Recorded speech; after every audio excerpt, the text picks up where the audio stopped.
سلام به همه شما هموطنای خوب و عزیز خودم. یادتونه چند وقت پیش این شیخ فری اومد پشت تریبون و گلو پاره کرد که برجام ترکونده و تورم پایین کشیده و همه چی رو به راهه. حالا ببینید رفیق پابلیک همین شیخ فری درباره اقتصاد درب و داغون نظام چی گفته. صادق زیبا کلام از مهره‌های باند رفسنجانی. با کاهش قیمت نفت متاسفانه رکود ادامه پیدا خواهد کرد، برای اینکه درآمد اصلی دولت از نفت است. راه کار این است که آقای روحانی بیاید و یک شب در برنامه تلویزیونی دست از تعارف بردارد و صادقانه با مردم سخن بگوید. اینکه همه موارد عالی است، همه چیز خوب است و دارد بهتر می شود و با شیب ملایم داریم جلو می رویم و تورم دارد تک رقمی می شود را بگذارد کنار. باید بگوید که ما با نفت $30 باید ماهی حدود 4000 میلیارد تومان یارانه فله‌ای بدهیم که این کار یعنی خودکشی. بله، قیمت نفت مثل فشار خون عظما پایین افتاده و جیغ آخوندا رو در آورده. اینی که شنیدید حرف یه دلارام کوسه نشان بود. حالا 2 کلمه هم از دلواپسان زهر خورده بشنویم که این روزا دارن مثل ذرت تو تابع بحرانای نظام میترکن. درآمد ماهانه نفتی کشور با صادرات روزانه 1 میلیون بشکه نفت خام به قیمت $29 ماهانه در حد $900 میلیون می شود که با احتساب دلار 3600 تومانی درآمد ریالی کل فروش نفت 3200 میلیارد تومان است، در حالی که هزینه دولت بابت پرداخت یارانه نقدی در هر ماه به حدود 3400 میلیارد تومان میرسد.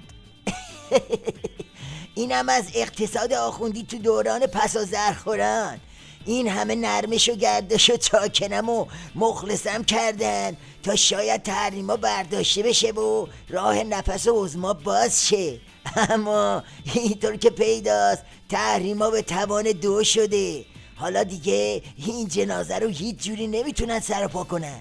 یعنی وضعیت طوریه که با قرارداد و آمپول تقویت و این حرفا هم چارش نمیشه. قراردادهای جدید نفتی قرار هستش که راههای جدیدی رو باز بکنه برای جذب سرمایه در این حوزه. این قرارداد از دیدگاه من در واقع یک بازگشت به گذشته است، یعنی بازگشت به وضعیت قبل از ملی شدن نفت. این معناست که شرکت‌های نفتی بین‌المللی دیگه حضور بسیار طولانی مدت دارن، چنانکه قبل از مصدق هم همینطور بود و بعد از مصدق هم همینطور شد. نور بباره به قبر مصدق. اون خدا بیامرز مردمی بود، ملت عاشقش بودن و وقتی به بحران خورد پای مردم رو کشید وسط. مردم هم اساسی پاش وایسادن، اما خوندای وطن فروش واسه پر کردن جیباشون دست انداختن تو سفره مردم. میخوان از گلوی مردم ببرن، جیب گشاد خودشونو پر کنن. دولت به گروه‌های کم درآمد و اقشار ضعیف اطمینان داده بود که یارانه آنها را قطع نخواهد کرد و برنامه حذف تنها برای گروه‌های پردرآمد است. با این وجود طی ماه‌های اخیر برخی گروه‌های کارگری و بازنشستگان میگویند یارانه نقدی آنها قطع شده است. بله، انبار بارود شوخی بردار نیست. این دزدیا مثل جرقه انداختن تو انبار بارود میمونه. لشکر بیکاران و ارتش و پا برهنه ها گوش به زنگه. این یارانه قطع کردن و نون بریدن تهش به قطع نفس آخوندی منتهی میشه. موشکاف از این تجربه ها زیاد داره. حالا ببین کی گفتم. زنده باشید رفقا، تا فردا شب سرتون سلامت، شبتون خوش.